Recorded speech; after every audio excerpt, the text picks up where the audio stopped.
Lights are going up, snow is falling down. There's a feeling of goodwill around town. It could only mean one thing. McRib is here.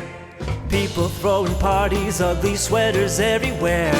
Stockings hung up by the chimney with care. It could only mean one thing. McRib is here. At participating McDonald's for a limited time. 231. That's the average number of apps used by many companies. This leads to a lot of context switching that can distract employees and costs your company. Luckily, Grammarly can help. Grammarly's AI works in over 500,000 apps and websites, making it easy for your team to crank out clear, on-brand emails, documents, messages, and more. In just one click, they can go from blank page to first draft, all without leaving the page they're on.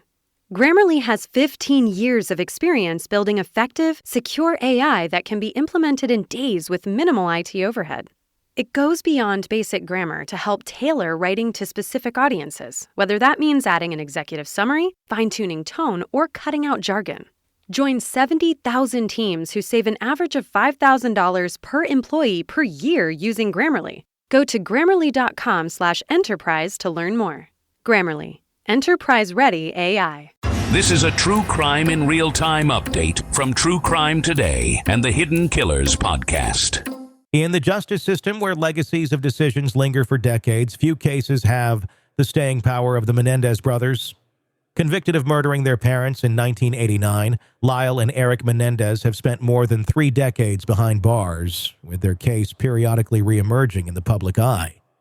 Now, a new Los Angeles County District Attorney Nathan Hochman has taken office and is reshaping the case once again.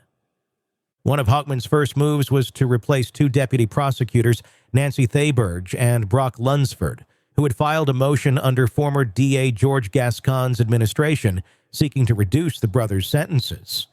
Theberge and Lunsford's motion argued that the brothers had shown substantial rehabilitation and should be resentenced to 50 years to life, which would make them eligible for parole. Hochman's decision to reassign them signals a potential shift away from Gascón's reform-oriented policies and has drawn significant attention to the direction Hochman intends to take with such high-profile cases. The January 30th to 31st resentencing hearing could determine the Menendez brothers' futures, but Hochman's office has not yet stated whether it will uphold or withdraw the resentencing request. Hochman's statements indicate a detailed review process with an emphasis on examining the case files and treating each brother's case separately. Hochman's approach signals a departure from treating the Menendez brothers as a unit and instead evaluates the specifics of each individual's circumstances and actions. This perspective may allow for a more granular and balanced assessment of justice in a case that has been controversial for decades. The brothers' defense team, led by Mark Garagos, is also pursuing a habeas corpus petition based on newly emerged evidence of alleged sexual abuse by their father, Jose Menendez. The petition includes claims that Erik Menendez wrote letters detailing the abuse before the murders, as well as allegations from Roy Rosselló, a former member of the boy band Menudo, who said Jose Menendez sexually assaulted him. These revelations add another layer of complexity to the case, challenging the prosecution's original narrative that the murders were motivated solely by greed. The defense contends that these claims provide a broader context for understanding the brothers' actions, focusing on the psychological toll of prolonged abuse. Judge Michael Jessic, who postponed the resentencing hearing to allow the new administration time to review the case, acknowledged the significant volume of material involved. Hochman's office is also tasked with responding to the habeas corpus petition, a process that could influence the outcome of both the resentencing and broader legal proceedings. This decision underscores the intricate balancing act between revisiting past decisions and maintaining the integrity of the justice system.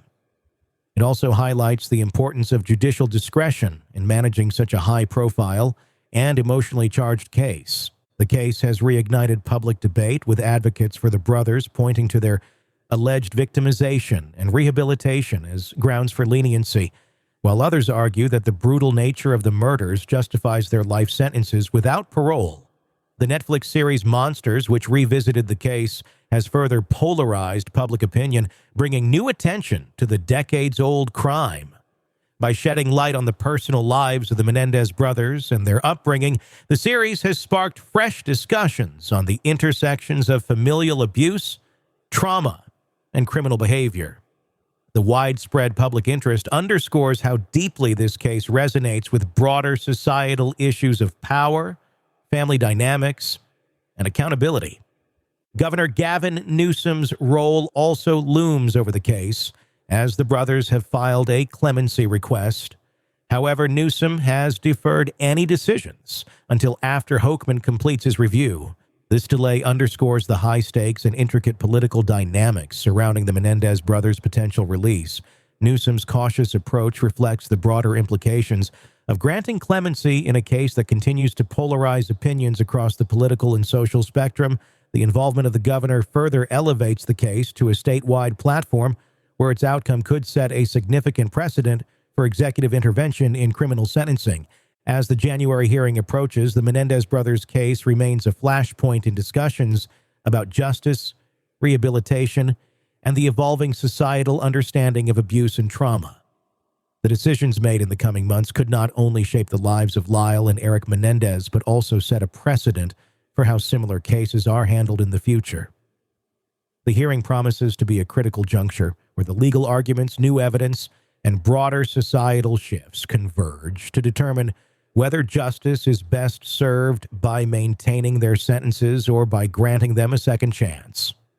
The Menendez brothers' journey from wealthy Beverly Hills teenagers to convicted murderers and now potential symbols of rehabilitation continues to captivate the public. It raises questions about the capacity of the justice system to adapt to new evidence and evolving perceptions of crime and punishment.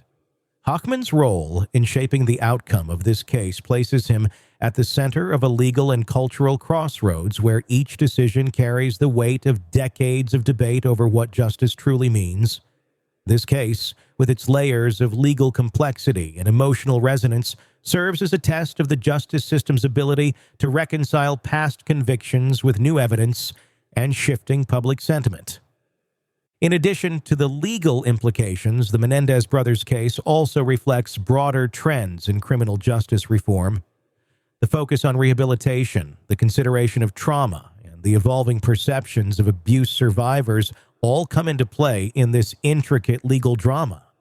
As society continues to grapple with questions of fairness and accountability, the case's outcome could offer insight into how the justice system may evolve to address similar cases in the future. This ongoing saga remains a profound reminder of the intersection between law, psychology, and societal change, making it one of the most compelling criminal cases of our time.